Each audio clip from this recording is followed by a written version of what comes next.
There you have it. You can start once the speaker starts.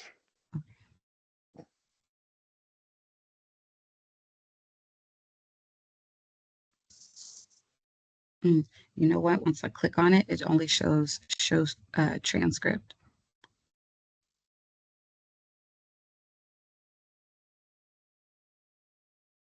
Okay, can y'all hear me? Yes. Yes. Are you able to hear me? Yes. I can't hear you. Yes. Yes, we can hear you. Yes. Yes. Okay, Oh, perfect. it's already Well, it's it already should been be started. recording now, Ebony. It Okay. is. And I'm just going to leave this on in the background Thank since you I have to very much. be in this presentation. Hey, we do have our speaker has joined us. Hello, Mike. How are you? Hey, Ebony, how you doing? I'm fine, thank you. Good to see you again. Cool beans. Okay, well, it is 12:03. I guess I will go ahead and jump right on in, and we'll probably have some more people join us as we go. And just so you know, we are recording, so the students who can't make it now can still see later. Okay. So good afternoon, everyone, and thank you for joining us today. Okay, so we are very excited to welcome our guest, Mike Clarke, today. So Mike Clarke is an entrepreneur who has built and worked across multiple industries, including music, technology, and retail, and even franchising. So he is known as the co-founder of Swisha House Records. I don't know if anyone's ever heard of it. Very prominent record label out of Texas. So we're representing on home turf today. And he has also been involved in one of the oldest Black owned, or the oldest Black owned record store in Texas. Now, his expertise goes beyond music. He has also successfully owned and sold franchises, owned a beauty supply store, consulted with Apple during the development of the first notebook, and worked with software and consulting ventures. So what makes Mike's journey especially valuable for us as entrepreneurship students is his ability to recognize opportunities across completely different industries and turn them into real businesses. So I'm very excited to hear your insights about your entrepreneurial journey and the lessons you've learned along the way and advice that you have for students who are interested in building ventures of their own. So I will open the floor for you to give the background that you would like to share. Okay. That was a lot. Thank you. Let me see. Oh, so I didn't actually co-found the Swish House. I managed it with Michael Watts, and I I managed Michael Watts, who owned the Swish House, and I was the vice president of his company. Um, for me, I kind of fell into being an entrepreneur. I was dating someone when I worked at Apple, and when I was like, well, you know what? We should become more serious about our relationship. And she's like, great. I just assumed she would move to to Austin because, I was working for Apple. This is me, I'm doing great. And she's like, no, I have my own business. You should come to Tyler. And that was a record store. At the time, it was the oldest Black owned record store in Texas that had been continuous operation. And, her attitude was, why would we close down my business for someone else's business? And from there, one thing led to another. But first, I'd ask, does anybody have any burning questions that they want to ask? I think the best way to start a meeting is if someone has a question they want to ask about me, about yourself, about your situation, get that out of the way so we can talk about other things. Does anyone have any burning questions they would like to ask or anything that they would like me to cover? I do have a list of questions ready for you. Okay. Okay. So in that case, I'll jump right in. Okay. So you've built businesses in several industries, like I mentioned Mhm. before, from music to technology to retail. What mindset helped you move successfully between such different fields? I think the mindset that helps me is always thinking of where you want to be. So if we take Swisher House, it started with a DJ making mix CDs, right? But he always knew he wanted to put out stuff on a bigger level. He wanted major labels, he wanted to be on the Grammys and everything else. So from the very beginning, we structured our company that way. The great thing about the internet is it allows you to look as big or as small as you want to be. When the Swisher House first started, there was MySpace and AOL back in the day. And so we realized that we didn't have the resources to make a website as big as Warner Brothers, but we could buy a guy a camera. And so we went down and we found a guy named Mike Frost, who we thought was pretty good with graphics. We bought him a camera, and he made our graphics on the internet look as good and as big as everybody else's. And so keeping the mind of where you want to be allows you to grow. Watts knew he wanted his company to be bigger. So at the time, he was everything. But then he partnered with a guy named G-Dash and said, well, I'm going to let G-Dash handle the business and I'll handle the creativity. And then he was so busy making the mixes that he didn't have time to go to the clubs and find artists. So he partnered with someone named T. Ferris and said, I'm going to let T. Ferris be the A&R and go find artists. And then he said, you know what, this business is getting bigger than what G-Dash can handle. So I'm going to bring in my manager, Mike, and I'm going to let him handle the marketing and promotion. So while we weren't big enough to support all of that infrastructure, him knowing where he wanted to be, he was always building for the goal, not for where he was now. He was always taking a look at all the things on his plate and saying, what am I least good at? And let me get that off my plate first. If you're starting a business and you're an accountant, hiring an accountant will probably be your last priority, but maybe hiring a lawyer or a marketer would be your first priority. And that's probably what I've taken in all of my companies. Whatever I'm least good at, I'm first to find someone to help me with that portion of my business to free up my time for what I'm best at, and to get someone and to strengthen my business by having someone who's better than me complementing my weakest skill set. I'd say that's what I've taken away from all this. Always keep your eye on where you want to be. And in the age of the internet, while you may not be as big as you want to be, there's no reason you can't look as big as everybody else. Okay, thank you so much. I'm taking notes personally. I have think of where you want to be and find someone who is good at the things that you are not. Okay, we're already getting some golden nuggets here. I love it. Thank you.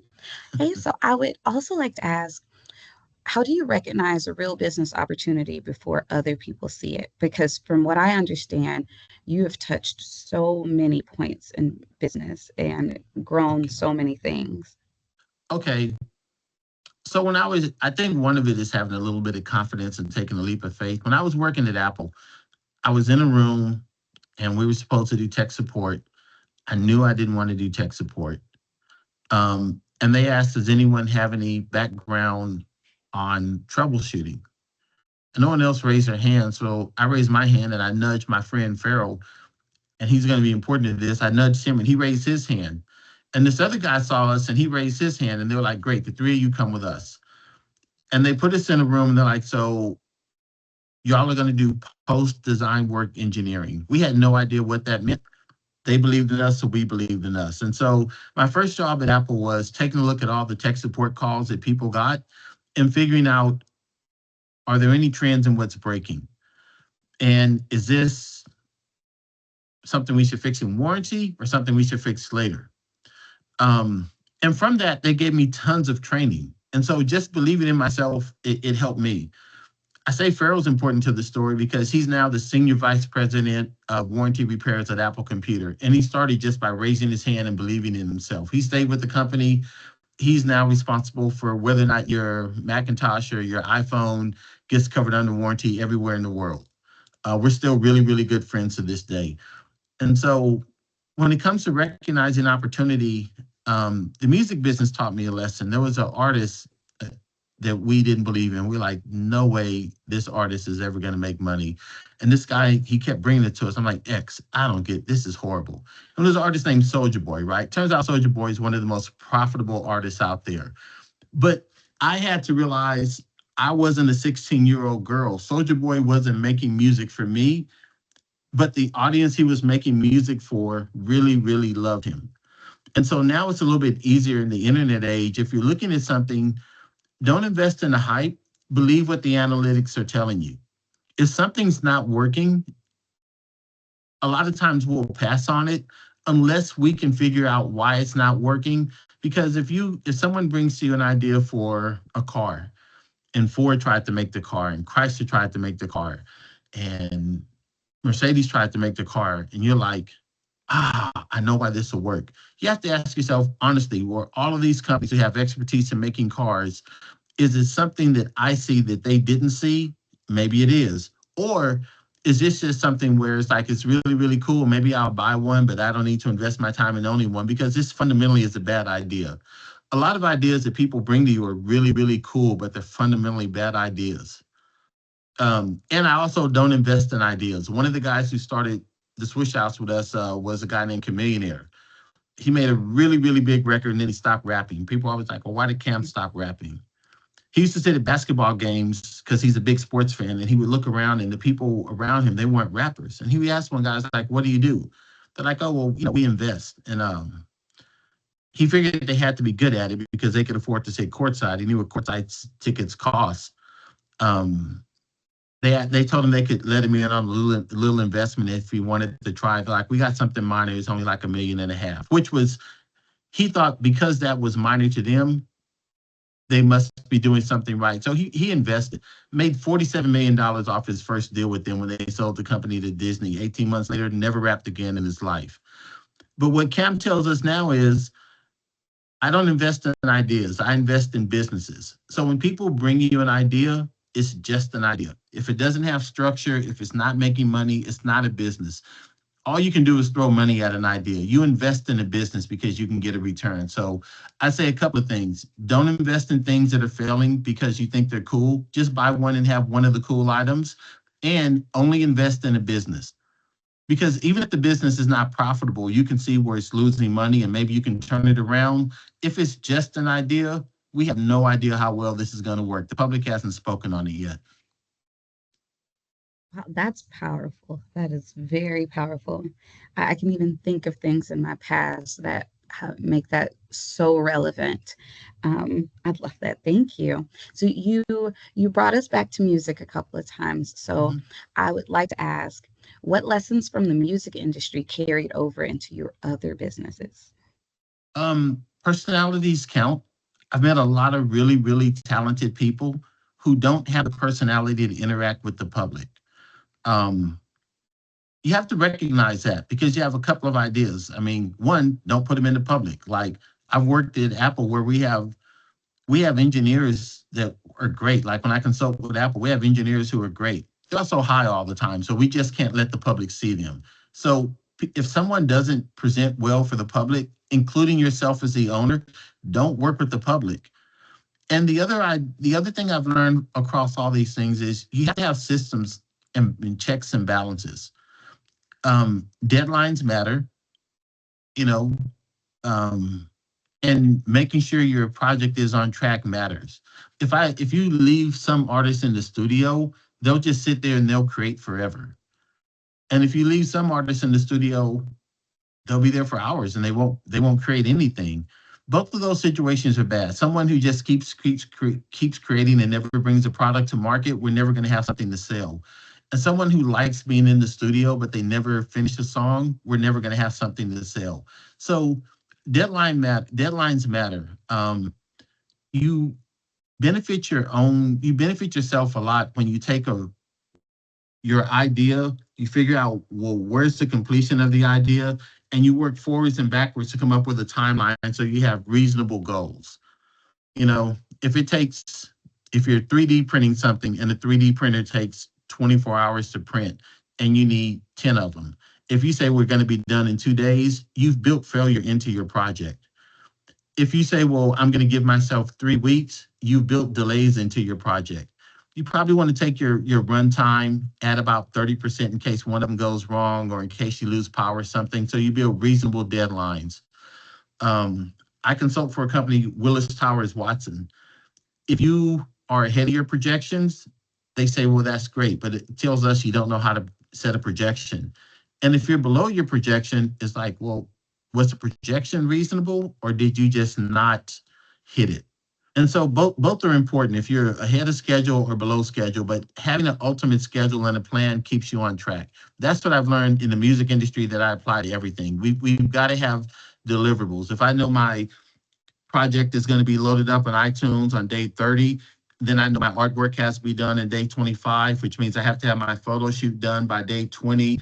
which means also I need to have the music done by this day. I need to have the video done. And all of those timelines are independent, but they all interact in each other. If the artwork's not done, it doesn't matter if everybody's done with everything else. We can't stick something up there without the artwork.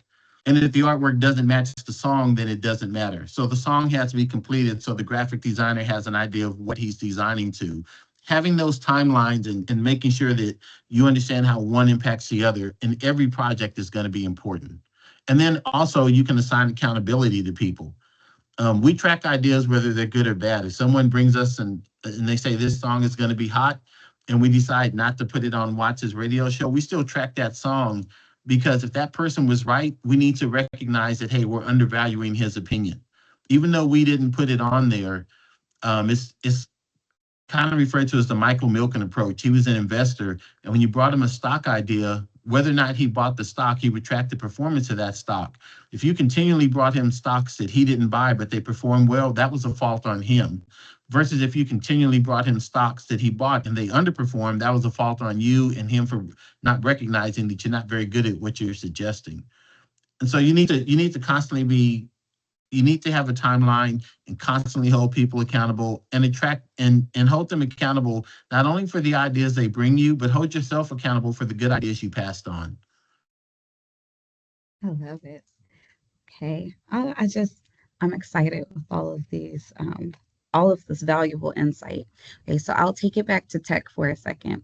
So I did not know previously that your origins were in Apple before music. So I'd like to ask, what did your experience at Apple teach you about innovation and staying ahead of trends? So what Apple taught me about innovation is sometimes you don't have to do everything. Like if you look at the next iPhone, right? Apple's been working on the iPhone that folds for quite a while.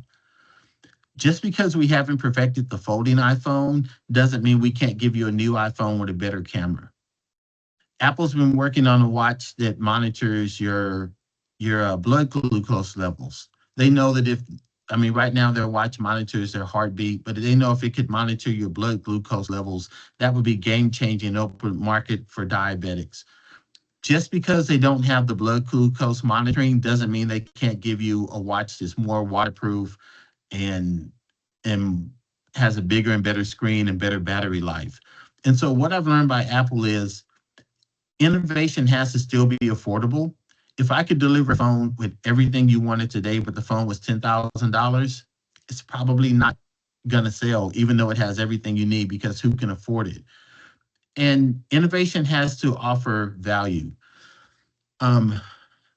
When you go look at a product, it has a list of features. Only the features that impact you create benefit. If someone was selling you a car today, they wouldn't say it has 4 tires. That's the feature. If they say now these are all season tires, so in the wintertime in Dallas, when it's cold, they're still going to grip in the snow and ice.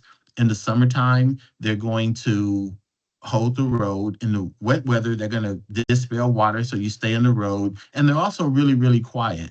Well, now they've taken the feature of those 4 tires, they've applied them to how you drive your car, and they've created benefit. And Apple's really, really good at creating benefits. Samsung has better cameras. They have a lot of other things, but Apple's like, I pick it up and it works. Well, Samsung's like, well, we have 1,000,000 times more apps than Apple has. And Apple's like, yeah, but all of our apps work and none of them crash your phone. And so they're really good at saying, this is what we do well and not worrying about what other people do well. You know, and they bring innovation that makes a difference, like magnetic charging. People like, well, when they had magnetic charging in their computers, they have what's called MagSafe, where instead of plugging it in, you connect it to your computer and it's held in by magnets. And they're like, how many times if you bumped your electronics and it was connected to the cord and you jerked everything off the table? This won't happen with that. And they're like, oh, this is real world, something that I can use. It doesn't add intrinsic value, but it solves an everyday problem. And sometimes when you solve an everyday problem for people, it's better than bringing them the latest and greatest. If the company that in England that first made a lot of forks, the problem they solved was not making the forks pointy. Other people had stronger forks, they had better forks, but their forks didn't poke you in the mouth when you ate your food. And that was more important than all the other innovations people were bringing. It was more important than the guys who had figured out how to make a pretty fork, or they had one out of silver, everything else. They're like, our forks don't poke you in the mouth when you eat your food. They became the largest manufacturer of forks, um, uh, just because they don't poke you in the mouth. If someone, you know, if someone has a water bottle with a built-in straw and you don't have to always look for a straw when you use your water bottle, that's important to you. Other people may keep the water cold or this or that, but not having to look for that straw is important to you. I, I really love that because those are things you don't think about. I think a lot of people don't think about outright. I love the fork analogy. You want something that works but doesn't poke you in the mouth. Mm-hmm. I'm going to carry that with me. And you might start an Apple Samsung war in here. I'm Team Apple. Professor Peters, he's team the Oh, other Samsung folks. makes a clearly better product. I'm Team Apple. Samsung makes a clearly better product. Windows is probably a better platform than the Mac.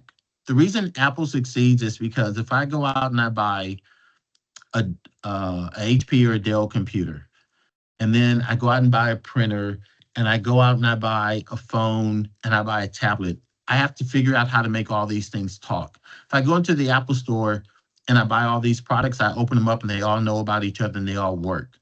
The advantage Apple has is they create their own hardware and their software, so they control everything in the ecosystem. So it's not that it works better, it just works. The Samsung cameras work better, but if I can't get the pictures from my phone to my computer, it's not a benefit to me. So what Apple figured out is if we make the usage easier, we don't have to make the technology better. When I put on my Apple Watch, it knows it. Like if I go out and buy a pair of headphones from Apple and I take them and open them up, my phone's like, hey, you got some new headphones. Did you want to use them with me to listen to music? And you're like, yeah, I do. And you're done. Oh, you got a new watch. Is that your watch, Mike? It is. Did you want to sync it up so the health data from your watch goes to your phone? Yeah. And did you want me to send that to your computer so you can keep track of your weight loss? Sure. And then every product they have this certified works just as easy. So they figured out that people will pay for easy more than they'll pay for technology. All of my friends who are into technology, they like the Samsung products because like I can do this, this, and this. Give an example. Samsung they have an app called Shady SMS.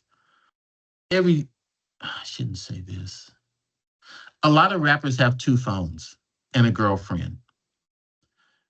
If they meet you, they give you the phone to their Android. Because I can give you my phone, I can get your phone number, and then I can check a button that says Shady if I have the Shady SMS app. And when I turn Shady SMS on, when you call my phone, it won't ring. When you send me text pictures, it'll give me no notifications. It knows you and it knows you don't exist. So when I'm around my girlfriend, I can pull out my phone, I can turn on the Shady app, I can leave it with her. I can be like, oh baby, I left my other phone there. Can you just answer it all day in case somebody calls? I don't want to miss any phone calls. And you see that I don't have all these things you're worried about on my phone because the Shady app is turned on. Apple doesn't allow the Shady app. So I can never give you my iPhone number. This is an example where the Android is clearly better. They allow me to control my phone the way I want. The guy who makes the app makes it for Apple, but Apple won't let him make it. There's so many instances where the Android is better, but the Apple's easier to use. And that's what people really care about. They'll give up all of those features for something that's easy to use. It's the reason we have automatic cars instead of manuals. I see. That makes a lot of sense. Madison, do you have a question? I have kind of a comment about the Apple thing, and I think accessibility but also aesthetics. I think Apple or does really well playing on people wanting to be in the in group and people wanting they see celebrities having iPhones, see the popular people having iPhones. So I think that was a part, and even like people who have sponsorship with Samsung, they will have iPhones and they will like you could see that they have iPhones because of the iPhone emojis when they were posting things, and then even like the children of like Samsung executives, they have iPhones as well. So it's just like how does like Samsung, you know, break that up. And I feel like, it could happen with like the flip type and the fold phones, but that's just like a comment I had on it. But yeah. So Samsung is creating technology, but they're fighting culture. Apple has a design team, but as big as their design team is their packaging team. And so when you look at Apple's packaging, from the boxes, from all of that stuff, it looks way cooler than the Samsung stuff. Way cooler. People keep their Apple boxes at a rate that nobody understands. And the box doesn't add value when you trade in your phone, but everyone keeps their boxes. And so Apple has user-friendly technology, but they invest in cool. They invest in culture. They invest in certain colors. Like Apple gets a phone in yellow and it's all the rage, whereas you could have bought an Android phone in yellow for years if you had wanted one. But Apple invests in culture. Like their orange phone was big because it was orange. We don't know why orange was such a good color, but it was big. And if you have a company that has a cultural movement, it's hard to beat them with technology. And so Apple figured out that people are more concerned with culture and usability. The reason there are tons of you can FaceTime someone with an Android by sending them the link. Just doesn't feel very cool and very user friendly. And so the fact that everybody else is FaceTiming, and the fact that if someone has a video call, we refer to it as FaceTime versus video chatting, means that if you can't FaceTime, you're not cool. And you feel like you're missing out on something, even if you're not. And that's where Apple's innovation comes in. They constantly make you feel like you're missing out on something, even if you have that feature, but it's just called something else on a different phone. I've always said that Apple they go for inclusivity. It almost feels like a club. You have Apple devices, you're a part of Club Apple, and it's exclusive. So like you said, it's even easier. How you mentioned it's easy to connect your own devices, several different devices that are Apple. It also makes it easier to connect to other people who have Apple. And it does cause an issue when I say a group chat with all Apple users. That one Android user is going to make the whole group chat malfunction. Yeah, I mean, working at Apple, they suppress innovation all the time. They had a device called the Newton, and they were working on handwriting recognition. And Steve Jobs was like, "Look, no one's ever going to get handwriting recognition right." And they're like, "Yeah, but if you had a device where people could, write and translate into letters," he was like, "Let someone else figure out that technology, and we'll license it." He's like, "We're just going to make a big phone with no screen." People thought he was crazy when the iPhone came out. When the iPhone came out, Blackberries had the best keyboard, and they were like, "You will never take down the Blackberry." He's like, "Sure you will. Just put these icons on the screen. All you have to do is touch them." Everyone thought he was crazy. BlackBerry was clearly a better technology. It had better security. The president could use a BlackBerry. We didn't have to worry about his messages being stolen. It had better encryption. Businesses like BlackBerry, within 3 years, RIM was the richest, most unsuccessful company. They had like $4 billion in money, but they couldn't sell a single product because Apple was cooler. And it was easier. It wasn't better. It was way easier to text on a BlackBerry than it was an iPhone, but it wasn't cool. You couldn't touch it. It didn't have all these other things. And by the time they caught up, they had such a leap they could never get back that thing. And then once they took away their keyboard, you're like, "Oh, they're just trying to be an iPhone." And they're like, "No," but it's like, yeah. So you're right. Apple's really, really good, but technology is not where they're the leader. They're good at everything else that people really care about. Better packaging. You walk into the Apple store, it's laid out, it feels cooler. They have these chairs that nobody has in their house, but you sit on the little balls because they're cool, and you wait there, and they have everything where you can touch it. It's not behind glass. You can pick up a tablet, you can type on it. It's just cooler. That makes sense now. How I mentioned Professor Peters' team Android. He's our super tech guy. So it makes sense. It makes sense. I'm not very tech savvy, so I'm Team Apple. Hey, well, I wanted to make sure to, touch on several different ventures that you've been a part of. So I want to take it to franchising. So my question there is, what did that experience teach you about building and exiting a business successfully? it taught me that I wasn't a franchiser. If you want to be a franchise, you have to really, really look. Like, it seems great to own a Chick-fil-A, and I think, you can make a couple of $100,000 a year, which is good money, but you don't actually own it. And so when you get ready to sell it, you have to figure out how to sell it to someone else. Um, if you follow the system, it's great. I bought into a franchise called Wings to Go. It was a pretty cool franchise, but if I wanted to have a new flavor, I couldn't just make a new flavor. Or if there was a flavor that my customers never bought, they were like, well, I had to buy that seasoning, just kind of let it sit there. Like, people in Texas don't eat Chesapeake Bay wings. It's basically mild sauce and Old Bay seasoning. Not very popular in Texas, but you had to offer it. And so what I learned about franchising is you want to make sure you pick a model that's good for you. Um, had I done, had I, If I had to do it over again, I would have bought an ice cream franchise, not a wing franchise. While wings appeal to me more, people eat ice cream year round. And so I think when you look at franchises, you have to look at not something that you want to do, but you have to evaluate the business and the industry, figuring out if you're buying an industry that is a trend. Um, Cupcakes were a trend maybe 5 years ago. Everybody bought a cupcake restaurant. A lot of those people are out of business because now we're into a healthier space. People were trying to compete with Smoothie King. There's a tropical smoothie, but it turns out Smoothie King has a better business model because they have a smaller footprint and they don't offer as many items as you can cook. And so when you're buying a franchise, you have to remember that your innovation is going to come through the franchise. So you want to take a look at the leadership, and then you also want to take a look at what does it take to sell that franchise. If someone can't get a Wingstop and they want to come in and buy your Wingstop and they offer you $2 million, you're like, that's great. I want to take the money. And if Wingstop says, I don't want to do business with that person, you can't sell to them. You're kind of stuck. So what I learned from franchising is make sure you're comfortable with the model. Make sure you're buying it as a business, not something you want to do.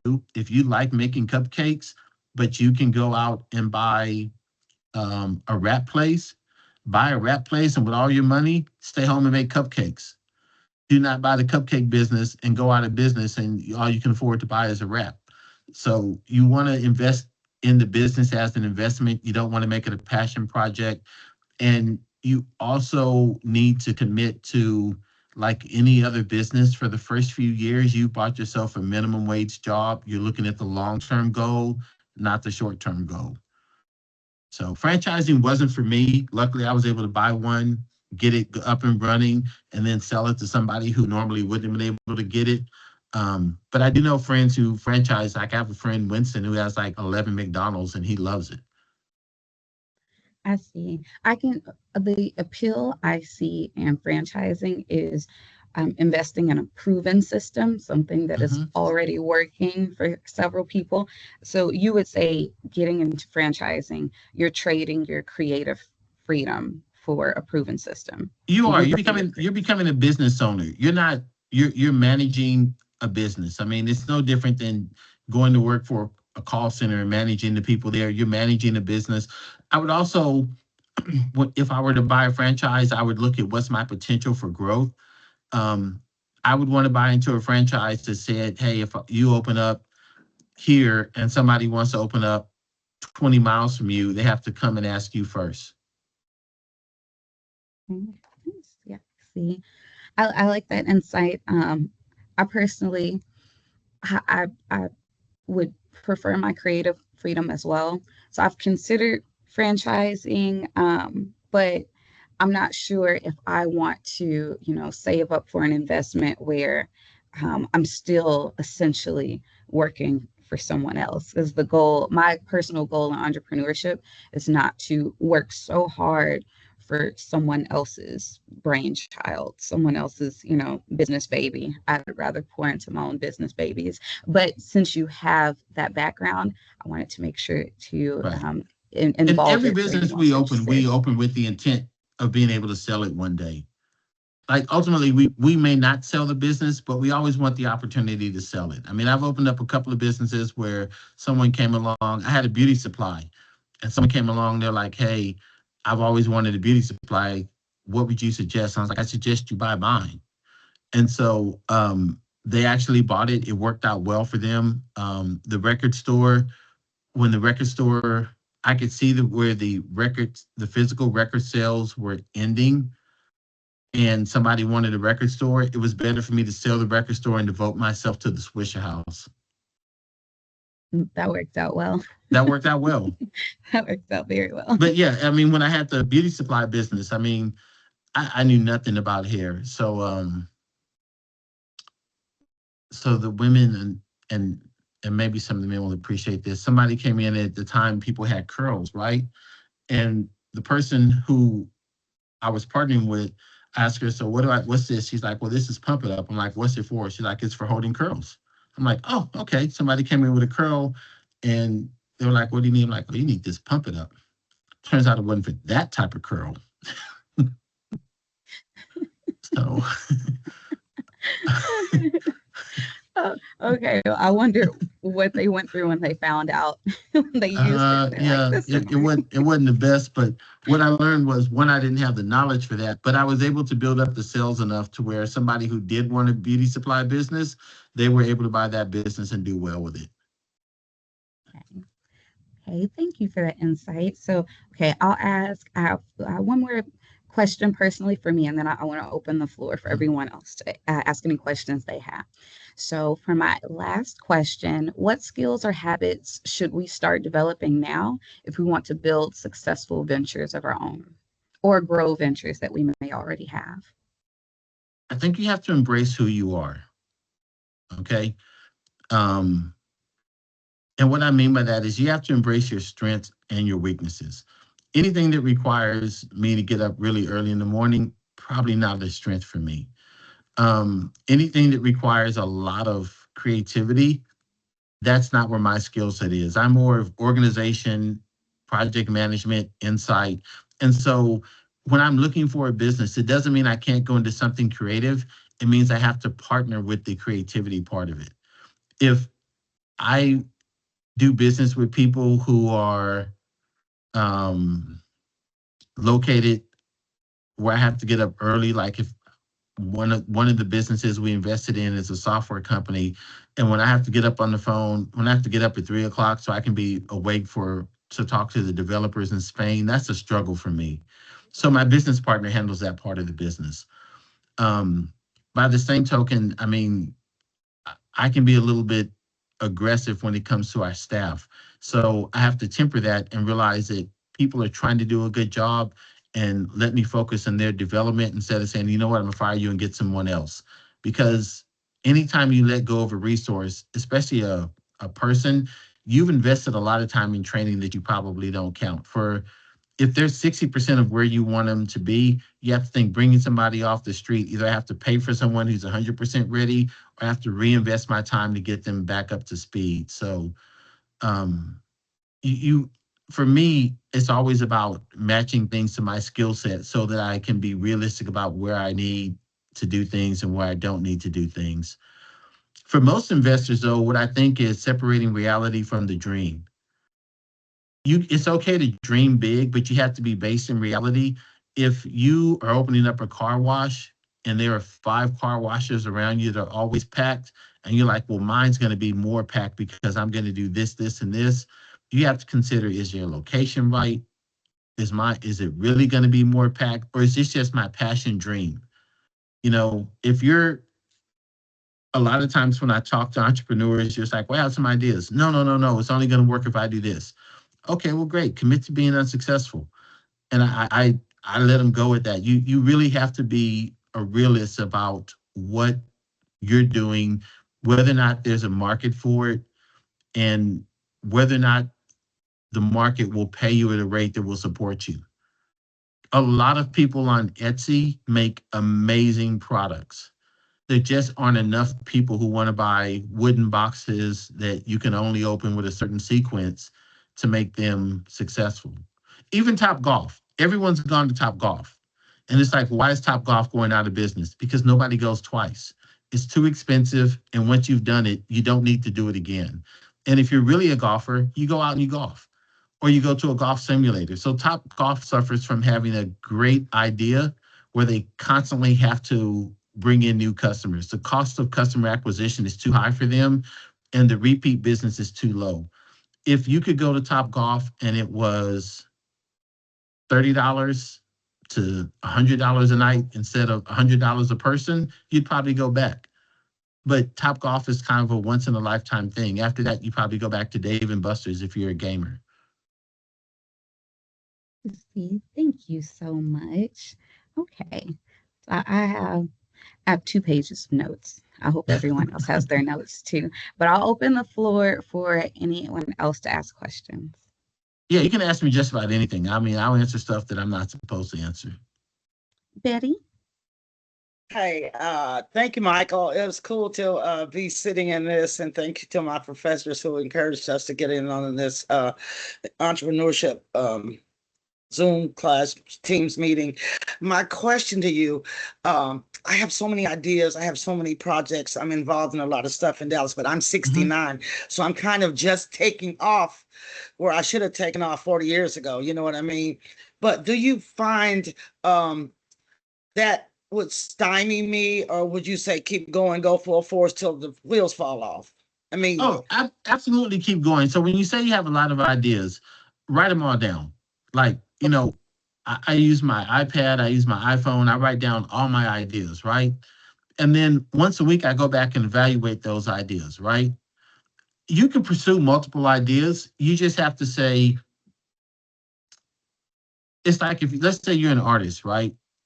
And you have 30 canvases around you, right? And every day you focus on painting at least 10 minutes on each canvas, right? At some point, you have to ask yourself, would I be better off finishing one canvas, selling it, getting some supplies, and going to the next one? Would I be better off painting works that people want to buy from me already, commissioning works? Or do I just keep freestyling and hope it works? And it's not that one is better than the other. You just have to ask yourself, based upon where I want to be, which is the most successful to me, which is the most rewarding, which gives me the best opportunity of success. And generally, when you do that, you're like, okay, well, let me put these away. Let me make notes on what this picture was. Let me finish this one, and then you can start to make some progress. But you never know which one's going to take off until you try something. You just probably don't have the finances and the time to try them all at once. So you have to prioritize based upon your resources, your time, and then figure out what order am I going to get all these things on my list done. thank you so much. I appreciate that. Oh, you're Amy? very, very welcome. Looks like, is that Amy or Army Colbert? Yes, hi, thank you. Okay. So thinking about franchising, have you ever bought a business that wasn't a franchise brand, but it was just the seller, the owner? It wasn't a legal business, but it turned out to be really, really profitable. Okay. So whenever you're trying to buy a business, one of the biggest obstacles initially is getting the brokers to call you back, to follow up. So, if you don't want to just get into just any business just because it's profitable and you actually want to do something that you at least kind of like, it can make it hard to find that business, especially when people aren't following up with you, no matter how many times you follow up with them. So my question is, do you think it's a good or bad idea to approach businesses that may not even be listing their business for sale, but it's getting to that time and maybe they're not actively selling it, but you can maybe pitch the idea to them? Or would you rather be like, just deal with owners who are already primed, they already know what they want to do, because other than just like trying to work somebody up to sell their business and persuade them to, versus somebody who's already knowledgeable and ready, good to go, even though the brokers don't ever respond? Okay, so a couple of things here. First of all, I found that most people who are selling businesses through brokers are selling a failing business, and the broker is their last Wow. resort.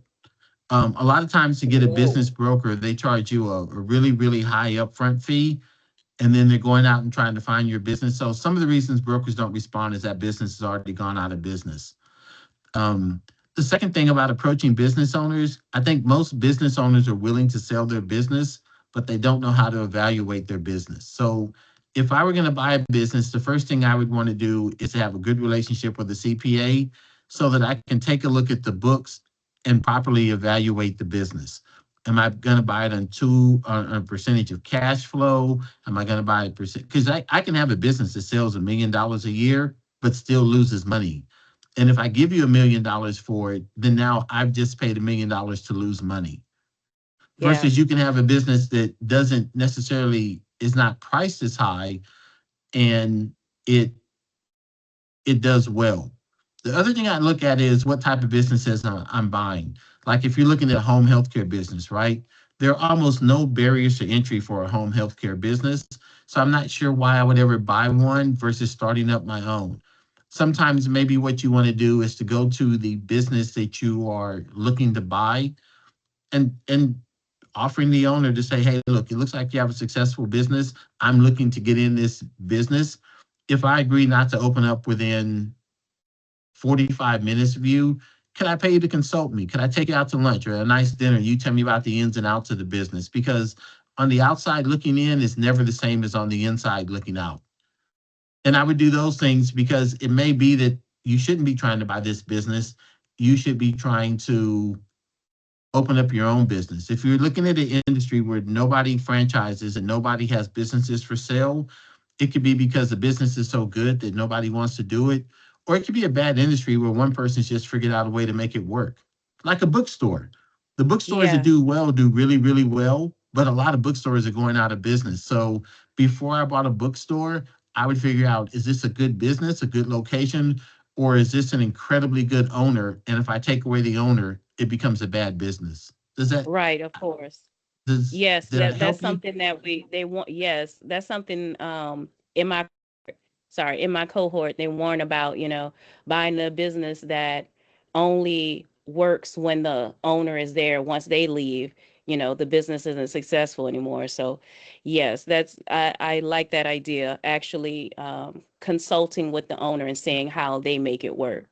I like that. Thank you. Yeah, in the music business, there's so many businesses that only work. There was a company called Violator. They had just about everyone on the East Coast signed to them. And their owner, Chris Lighty, died. And all this, I mean, 2 years later, the company doesn't exist. Same staff and everybody else, but without Chris, it's not there. Recently Michael Watts passed away.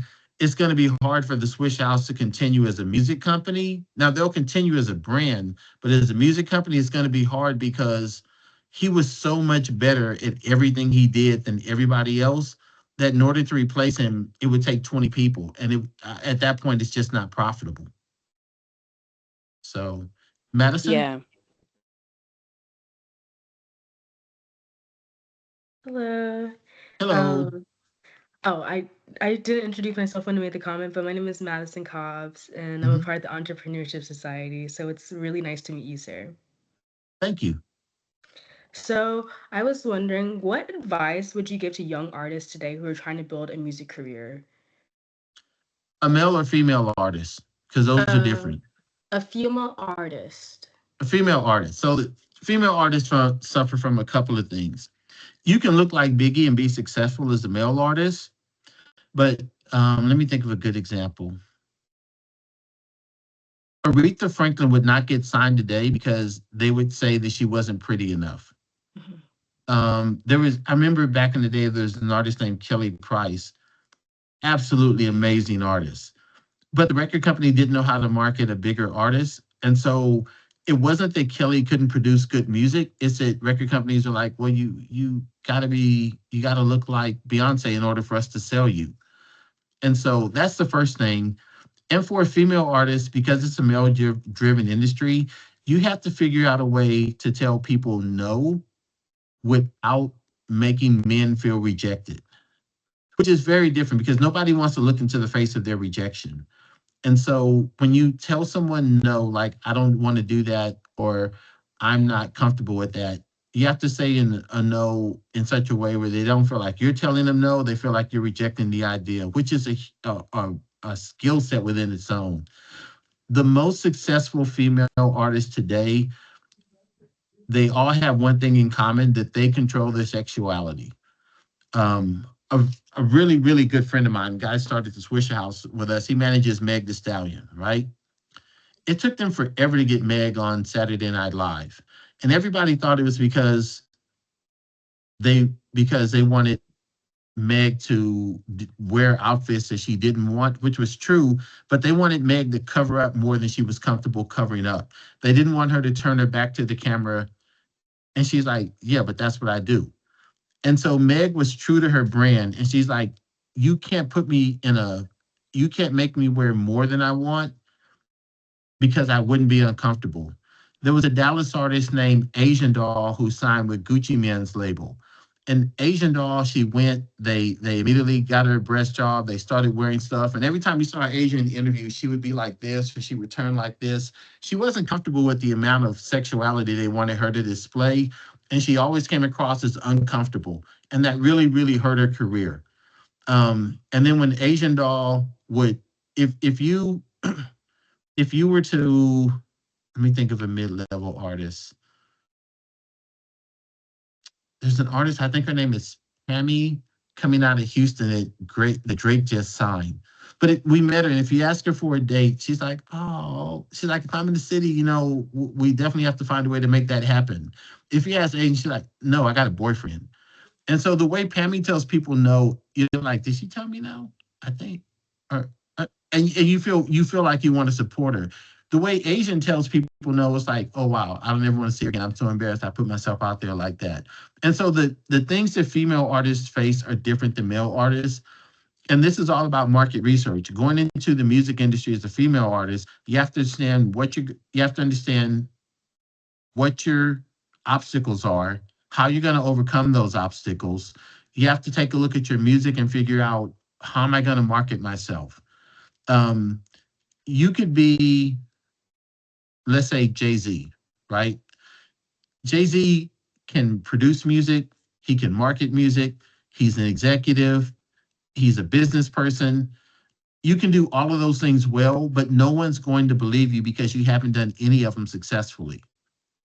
And so until you do one successfully, there's no point in telling people about the other ones.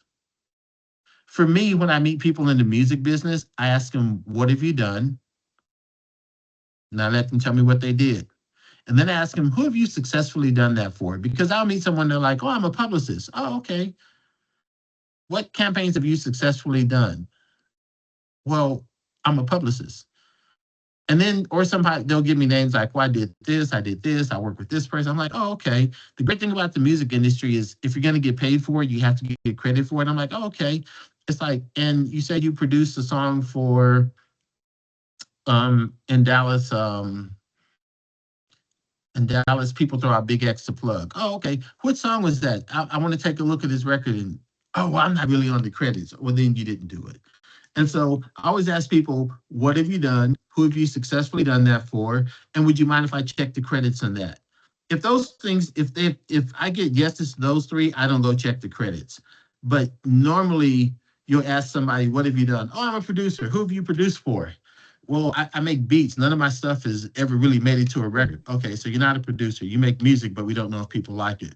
Or you say, okay, well, I've done stuff for Big X and Trap Boy Freddy, and I've done stuff for Zillionaire Doe. I'm like, oh, okay, which songs did you do? Well, my stuff is really not on, it's more like mixtape stuff. And okay, so you haven't successfully done what you say you've done. Doesn't mean you're not good at it. It just means that I have a light to evaluate what you've done. As a female artist, find you a good photographer, somebody who you feel comfortable imaging you. Find you a good studio so that you feel comfortable in your work environment recording. And then find you platforms and attach yourself to stuff. I would probably, the role of a DJ has changed. I would find somebody who was good musically, and I would say, make a playlist with music like mine using successful artists, but insert me in those playlists, and then I would promote that playlist. It's much easier if you have a playlist that has SZA and it has Ellie Mae, and has all these other artists who fit in the genre, and they slide you in so people discover you, than if you're trying to say, come listen to me instead of listening to something you already like. Does that make sense? Yes, sir. And don't tell people you need a manager until you have something to manage. Mm. That's Thank you like so going much. out and buying all the stuff to wash your car and you don't own the car yet. Yeah. I had one more question, if you don't mind. Not at all. So I've been this business major or entrepreneurship class, and I have this project to build this LGBTQ housing for bougie LGBT. But my passion, I've been in the entertainment business. My cousin is Tony Neal of Core DJs. He is the I know Tony. CEO. And you know Tony? Yeah, he doesn't like Yeah. me he doesn't like me all the time, but we're pretty good. But He he's just tried to buy my 39 Cadillac from me. I'm gonna tell him. I'm gonna call him after this. He's trying to push me not into going to business at 69 to build apartment complexes for LGBTQ people, but to come on his side of the table and do marketing or something like that. And I kind of like that idea because I've been a DJ all my life. I've been club promoters in the LGBT community. I manage clubs, I promote events, and I think I've taken on so much with this apartment complex that was always a dream of mine that maybe I should switch to something I'm more comfortable with. I have mentors and people like that. Do you think I should just abandon the apartment complex idea I have and go with something solid that I know is a proven task into marketing or something like that instead of owning a business per se my own? So I'm gonna guess that you're overcomplicating the apartment idea, right? Because you say you want to build LGBTQ apartments, right? Well, what does that mean to you? It means for a marginalized community, housing in a high end, not just apartment complexes, not projects, high end apartment complexes in a community, a gated community where they can be self affirming and be themselves and also live a kind of a semi luxurious lifestyle safely. So I'm going to say you hit it with the last thing you said, safety. I think what makes an apartment inviting to them is that they know they're going to be safe. Because I don't think an LGBTQ member necessarily cares if they live next to someone who's not in the community. I don't think they necessarily, I don't, in an apartment complex, I don't think they necessarily care if they live next to someone who's not in the community. I think they want to live next to someone who doesn't threaten their safety and their expression of themselves. Exactly. You're right. Right. And so I think the first thing is the apartment doesn't have to be exclusive to people in the community. It just has to be inviting to people who are in the community. So it has to be safe, and it has to be in an area to where they're inviting, where it's inviting to everyone. And let me switch this. People build apartment complex for musicians, right? True. And they're like, oh, it has to have this and that. What it means to build something that's inviting to a musician is it has enough power to where they can plug in all their equipment, and it has enough insulation to where their music doesn't bleed over to the next person, and it has the acoustics so they can create within their space. They don't need everyone in their space to be a rapper. They need someone to not clutch their purse when they're a rapper, and they need to be able to go in and turn up their speakers so that when they're working with bass heavy music, it doesn't disturb their neighbor and they have to turn it down. And so I think if you're trying to build an apartment complex where only LGBTQ people want to live, you limit yourself. But I think if you build an apartment complex where it's relatively safe, it's well lit, it's open, it has a decor that appeals to a higher end person, whether they're straight or gay, and the people in that apartment complex are tolerant of their neighbors, whether they're LGBTQ or weed smokers or whether they're a dog lover, then I think you build your complex. So I think the problem here is that you become so focused on the micro of the business that you don't allow the macros to build a healthy business model. Thank you. Thank you. You're welcome. That's what I was hoping. Right. I think you just become focused on the micros. Now, if there are different groups, like let's say there's a group of people where we're into leathers or we're into furries and stuff like that, then maybe you charge a premium to be on that floor, because these are like-minded people who part of the experience is being around other people. But for people who just want to be in a safe community, there are people who you can't tell what their sexuality is, and that's part of their identifying. Is it, unless I tell you how I identify, I don't want you to know in any shape, form, or fashion. For those people, they just want to live somewhere safe to where they can park their car and not get jumped. Perfect. Excellent advice. Thank you. Thank you. Oh, you're welcome. I hope that puts you on the right track. It did. It did. It did. And it is 1:02. So Madison, you have another question? Could we, we'll wrap it up with your question. Great, thank you. So, I was wondering, with working alongside Michael 5000 Watts, like what are some lessons from his work ethic, vision, and different leadership styles he portrayed, and how did they still influence the way you approach partnerships today, and whether that's like in the music industry or any other industries you've worked in? Okay, so here's what I learned by Watts. He was a horrible business person. He was lazy.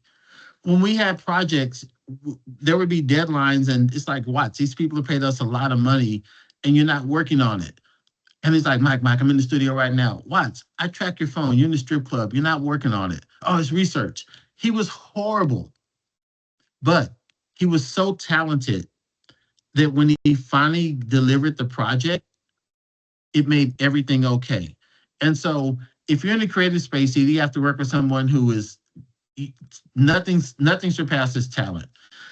So I'll tell you this story about Watts, and it'll kind of put his talent in perspective. There's a guy named Nigo. You ever heard of the brand Bathing Apes tennis shoe company? Well, Nigo is from Japan, and he only speaks Japanese. So Nigo got in touch with Pharrell, and Pharrell gave him Watts' number, and Nigo calls us with an interpreter, right? And he's like, I would love you to chop this record for this group, the Teriyaki Boys. And I was like, okay. He's like, and you done work for Pharrell. He's like, so he's like, I don't want to insult Mr. Watts, but I've already sent the money over. It was a lot of money. It was way more than I would have asked him for. And I was like, we can absolutely do this. And he sends over the project, and he's really, really polite. He sends us over a ton of bathing apes. Like, even though he sold to companies, to this day, we can still get free bathing apes. And so, we're Watts calls me up. He's like, Mike, man, this is all in Japanese. And I was like, all right, Watts, I'll get you an interpreter. Not as easy to find an interpreter as people think. It wasn't easy. And so I was like, Watts, hey, I think we got to give him back his money. And Watts is like, let me try something else. And I'm like, no, Watts, I don't speak Japanese. You don't speak Japanese. We got to get this man back his money. We got to do what's right. And so I get a call like 3 days later with the interpreter, and Nigo's in the background, and I hear screaming, and I'm thinking that they're yelling at me because we've passed the deadline and they've been nothing but professional with us. And the interpreter is like, we love this. And I was like, what? I'm like, why'd you find an interpreter? He's like, nah.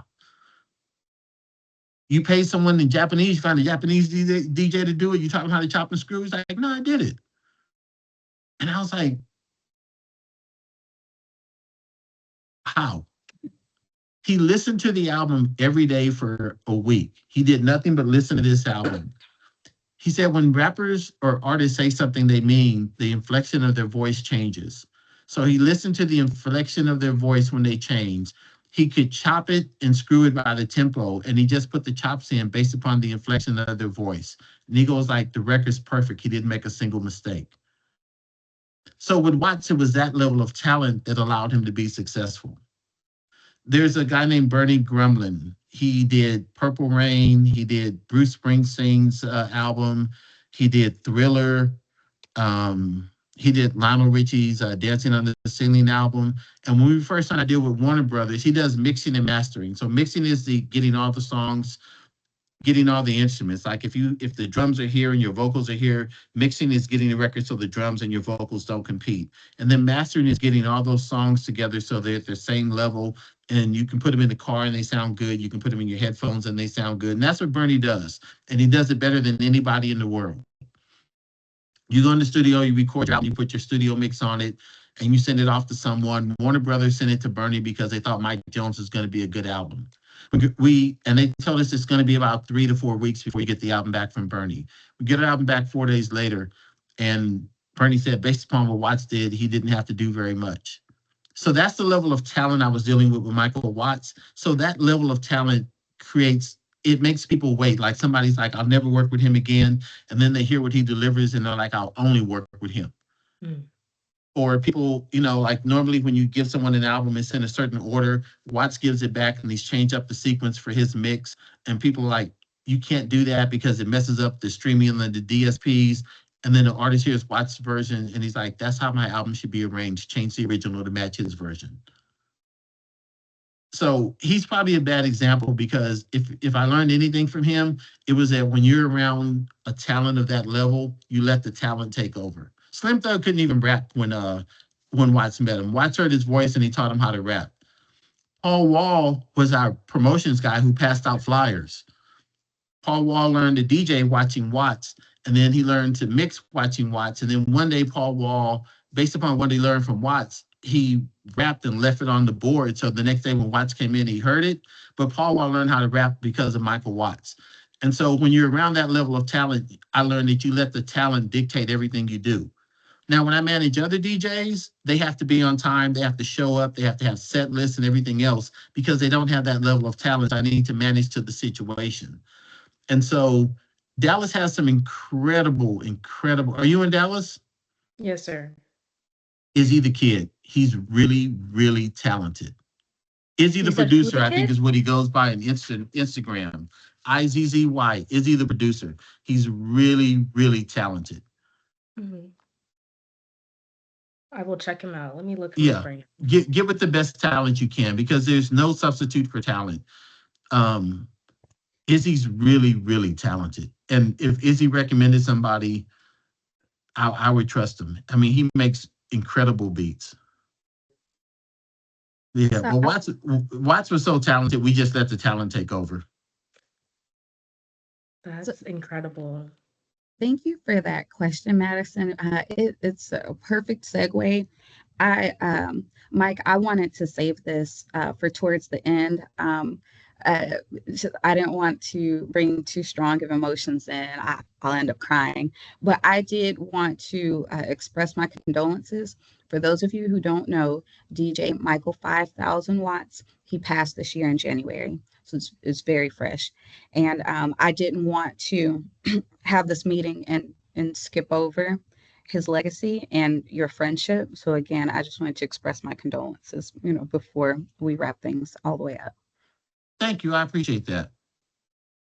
Okay. And if anyone needs me, you can feel free to give my contact information. I mean, if I'm free, I'll answer the phone. If I'm not, I won't. Okay. Oh, we love that connections. We love that. So, okay, I do want to say again, thank you so much for taking your time to share your experiences and your advice with us today.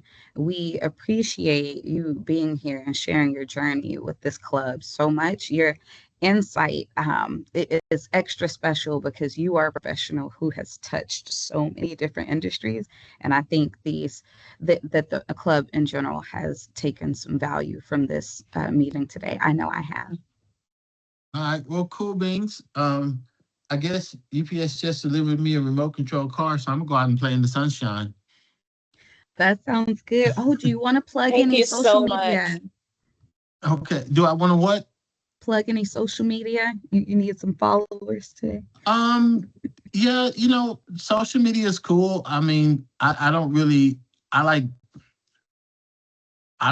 the fact that I control other people's social media, but mine is I'm not really that active. But on Instagram, it's at Mr. Mike Clarke VP, MrMikeClarke. You got to put the E in there, VP. If you DM me, I'll respond eventually. But almost everybody just calls me up.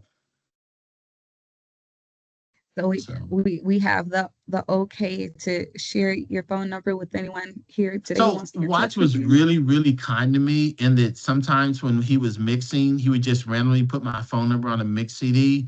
So last count, like 38 million people have access to my phone number. So I'm not really particular about people calling me or not calling me. Either I answer or I don't. Okay, sounds good. Well, I have that phone number. I feel exclusive now. Well, I felt exclusive, but I have that phone number. But thank you again so much. We won't hold you Yeah. for too much longer. Okay. All right. Thank you. Thank you. Have a Thank great you. day. All right. Bye. Thank you so much. This was great, guys. Thanks. Yes, thank you so much for that interview, Ebony. I loved No it. problem. Yay. I And you mean, had one good questions. sentence, he gave me one sentence that changed my whole thought process, Mhm. about my business project, like go with it, but don't overthink it. Yeah. Safety is the main Yeah. thing. And I was like, oh, duh. I was wearing I love myself it. out. I'm over here stressing all day with these projects and notes and stuff like that, doing the Yeah, most when I don't could just do stress. the right thing and make it less complicated. So I appreciate that. I'm glad you took some value. And I love your familial connection there. Oh, yeah. You're an Everybody, insider at this my point. cousin is world famous Core DJ CEO and founder, Core DJs Worldwide, Core DJ Fashion, Core DJ everything out of Miami, Florida. Wow. I love it. And I want to Okay. build apartment complexes. And do what you want to do, follow your passion. And if you want to do a little of both, if you could figure out how to balance them, Yeah. then I'd vote for that. Never thought about that. That's good advice as well. Thank you guys so much. I got another call to get on for the Dallas Museum Arts District. So thank you. Thank you, Professor Hall, Professor Peters. Thank you. No problem. Have a good day. Okay, let's see. Madison and Denny, I know we talked about staying on the call longer for skills, but I have a meeting with one of my professors at 1:30. So can we reconvene? I'll send a message in the group chat to set something up. But I have some midterms No, coming up that's totally fine with me. that I didn't think of. So That's I'll fine reach with back. me. I don't mind. Yeah, I don't mind Cool. either. Okay, I'll be reaching out. You guys have a good rest of your day. Yes, you too. You too. Bye. Bye.